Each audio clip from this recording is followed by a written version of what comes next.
Hi guys, magandang araw sa inyo. Today pala may nag-request sa akin na magluto daw ako ng sinampalukang manok. Kaya yan, pagbigyan natin.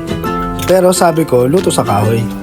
Kasi mas masarap siya pagka may aroma may smoke nung kahoy. Ayan, ginisa ko na. Nakita nyo naman. Pero bago yan, nagpakulo na ako ng bunga ng sampalok.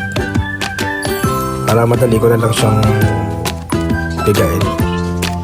Anyway, yung sa dahon pala, ang diskarte lang dyan, dikdikin nyo rin. Para iba kasi yung pagka-asim yun eh. Maghahalo yung asim ng bunga sa kanong dahon. Kaya mas masarap. Ayan. Nahalo ko na yung bunga. Yun. Tapos na.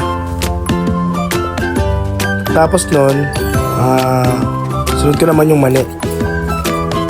Kasi hindi nyo na naitatanong, low carb ako. Yun yung alternatibo ko sa kanin. Pati yan, saging. Tara guys, kain tayo.